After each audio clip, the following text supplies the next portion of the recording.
So today I wanted to talk a little bit about my recent visit to Germany. And I went there to give some Dharma talks and to visit with Venerable Jampa. And the focus of my talk today is my visit to a concentration camp. And I wanted to visit a concentration camp because my father was in World War II and he was in the infantry, and he was uh, one of the first infantry that uh, freed some of the concentration camp folks that were still alive in Poland. And that, of course, affected this 20-something-year-old man tremendously. And there was, of course, no treatment for the PTSD that entailed. I remember him saying once that when they were walking, going to, and it was in 1945, and they were going through Poland and getting close to where they were supposed to go, and there was this terrible stench, and they looked out in the distance, and it looked like this huge, funny building. And it was so bad they had to wet their handkerchiefs and put it over their nose. And when they got closer, that was bodies in the concentration camp.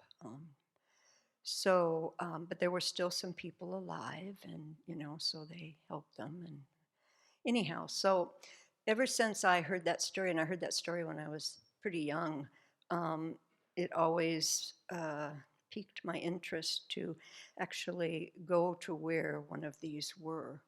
And so first I'll show some slides that were taken in the 30s and 40s during the war, and I got these off of the Holocaust Museum from Washington, D.C. And then I'll talk about my visit to this, I don't know German, but it's Sachsenhausen, thank you, concentration camp, and it's north of Berlin. So the first slide, this is, all of those little dots are camps and satellites in 1945 in Germany and the surrounding areas where they established camps. So the camp that I went to, Sachsenhausen. So the SS established this concentration camp as the principal concentration camp for Berlin area, and it was located near Orenburg. I don't know about that one either, north of Berlin. It opened on July 12, 1936, when the SS transferred 50 prisoners from a different concentration camp and had them to begin construction on this camp. So every camp in Germany, Venerable Jampa told me, there's wrought iron in the first gate, and it says, "Work will free you. Work will free you." Yeah. So here are some of the guys that were helping to build things. So this is a good example of what the camps looked like, and the people, the prisoners, standing in line. Behind them are the barracks, hardly any windows, and, just kind of put up quickly, that kind of thing. Next one, I don't think this one is from this particular camp. It was from a different one, but it just shows you a good example of the different outfits that they wore. And I don't know what that sign says. I wish I knew German, but anyhow. Yeah, this is from the Sachsenhausen concentration camp. And again, in the back, you see the different barracks and, laundry and dining room, those kinds of things. And so it looks like it's in winter. But I think these people are Germans, because you can see at the very bottom of this picture on the left that there is a prisoner in striped that they're wearing. Anyhow, let's see. Let me tell you a little bit more about this concentration camp. It was the first new concentration camp to be established following the appointment of Reich leader SS Heinrich Himmler as the chief of the German police in July 36. It was planned on the drawing board of a SS architect. It was conceived as an ideal concentration camp, giving architectural expression to the worldview of the SS and intended to subject the interned to absolute power of the SS, both symbolically and in reality. It was also used as a training camp for SS guards, and it was close to the proximity to the capital city. So it kind of enjoyed special status because of that. More than 200,000 people were interned in Sachsenhausen concentration camp between 36 and 45. These included political opponents of the Nazi regime, members of groups declared by the Nazis to be racially or biologically inferior, such as Jews, Sinti and Roma people persecuted as gay, as well as so-called career criminals and antisocials. Initially, the internees were German citizens, but of course, after the outbreak of the Second World War, tens of thousands of people were deported from the occupied territories to this concentration camp, including political opponents of the National Socialism or of the collaborating governments. In 1944, around 90% of the interns were foreigners, with citizens of Soviet Union and Poland forming the largest group. There were also around 20,000 women in these camps. So initially, these interns were forced to work in workshops and factories, in the industrial yard. They also worked in a brickworks place and a shoe running detail, where they tested shoes to see what was going to be the best for the army to walk in. And so they had people walk with a lot of gear for hours upon hours. So that kind of thing. Just really nonsensical things they were doing.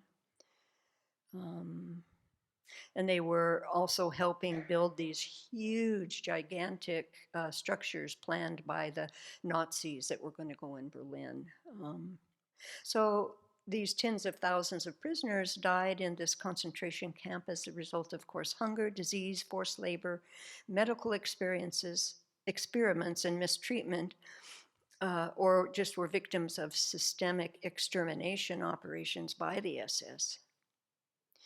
By the autumn of 41, the SS murdered at least 10,000 Soviet prisoners of war, among whom many were Jews, in a purpose-built neck shot unit. So, and also they tested gassing vehicles to use to kill people. Then they also in 42 built a crematorium and again another neck shot unit. So what that is they line people up in a pit and the Germans shoot them in the back of the head or in the neck. And I read something that said that the German soldiers that were to be doing this, they got so disturbed, of course, and upset that they were going bonkers. They couldn't do it.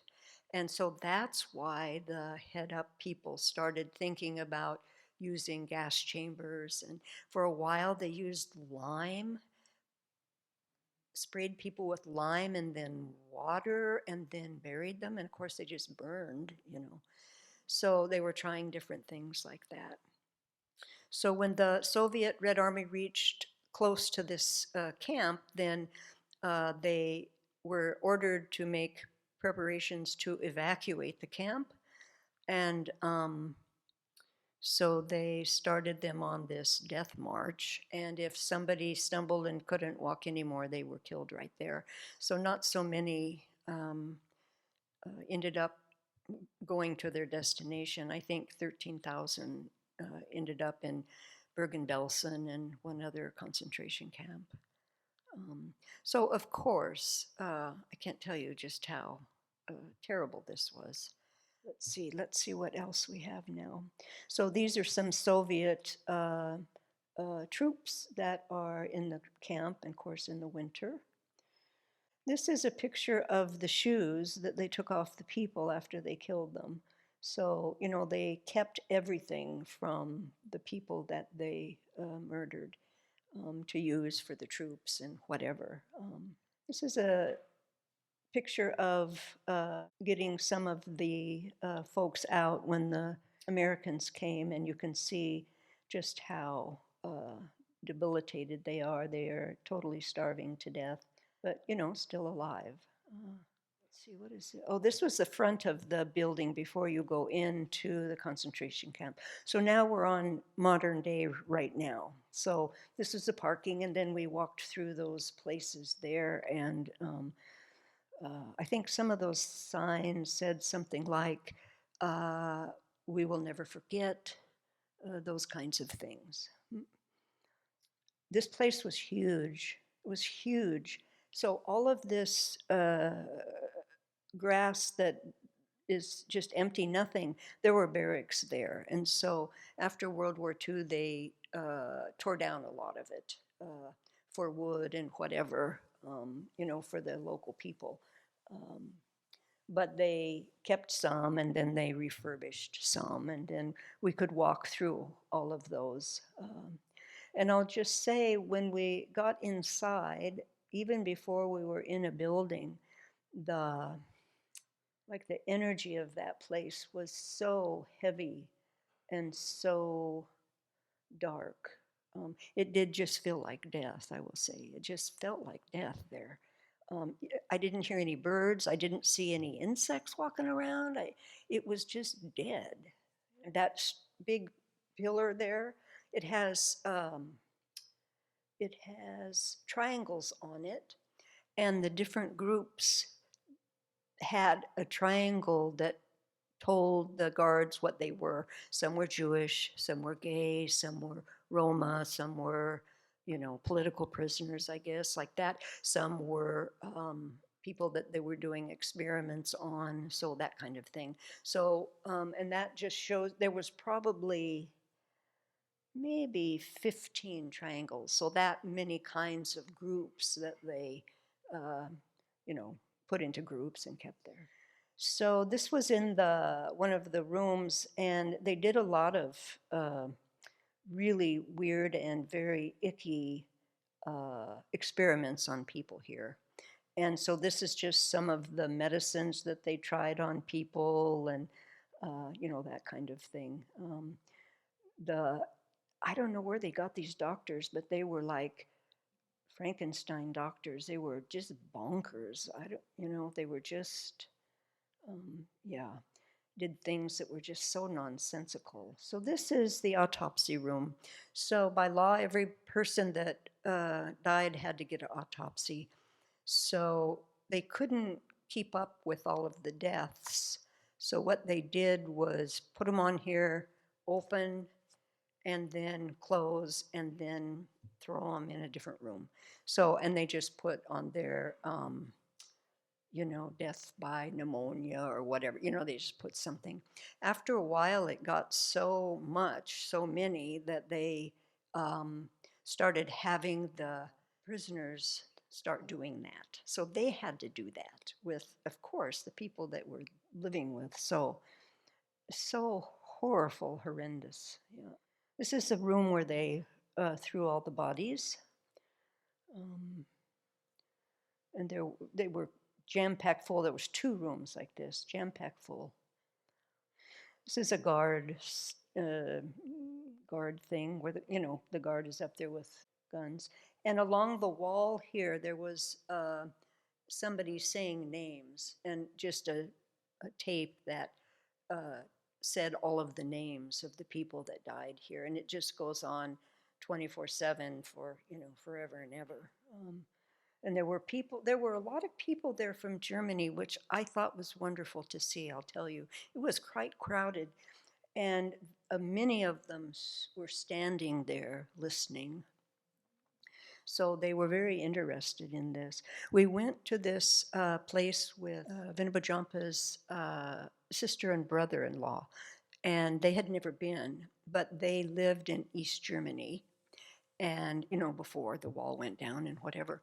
And they knew some people that lived in the town close by.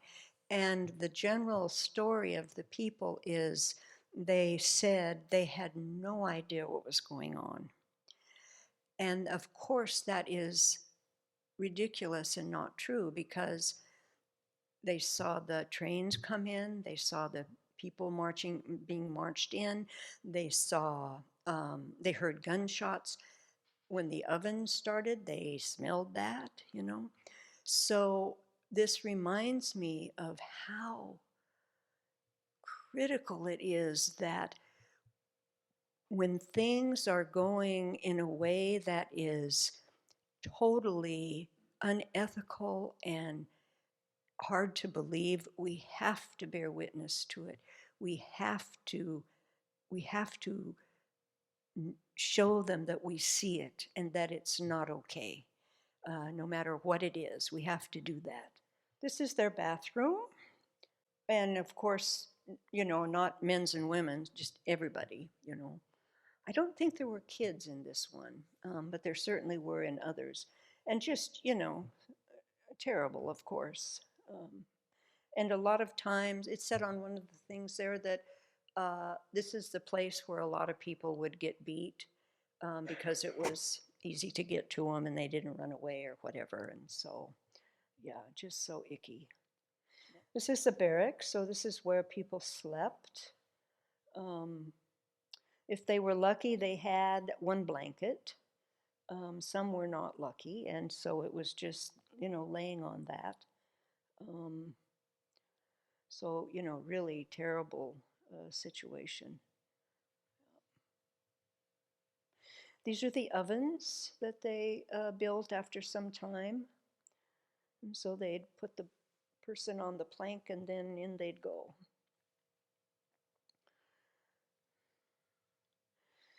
This is in most of the cities, when you're walking, you will see these gold plaques. These are names of people that died in the home right next to where these plaques are on the sidewalks. And there are a bazillion of those. And so they're always in people's minds, because you see them, all the time. There was just so many. And so it showed where they ended up. This family ended up in Auschwitz. Yeah. So in Germany, they have a lot of reminders of what happened, which is really, really wonderful. And like I say, I was so glad to see so many Germans there that were looking at everything. And they also had many, what do you call those, tours with people from England. I think there were people from India that were there. So I suppose because it's pretty close to Berlin and a lot of people go there, so they probably, go here a lot. So there were a lot of folks there. The parking lot was full when we came out. We went quite early, and when we came out, it was just, many, many, many people. No kids, which is interesting. Venerable Jampa, when she was growing up in East Germany, from the age of 8, I think, on, every year they had to go to the prison camp and got the same, they got the story again and again. Now it is, you have to be 12 in school before you go now, I think, because that's, kind of horrendous for the little ones, because there were some pretty icky pictures there. I guess what I take away from this is that without some ethical discipline, the way our minds are when they are unrestrained, they can do anything, anything. And so ethical discipline is so critical, along with, of course, compassion. And so when I'm working with my mind around what's happening currently, to have a balance of witnessing and speaking about it and um, protesting about it, but not with anger, not with anger, with more compassion, but strength, with a lot of strength. And that's hard to do, but this is the opportunity where we can learn how to do that, certainly. Um, and it is up to all of us, every one of us. Um, and I'm so thankful that some of us are going to go to Spokane next week. And we just need to get active, whatever we can do. And then we will be part of the solution. And that will be a good thing.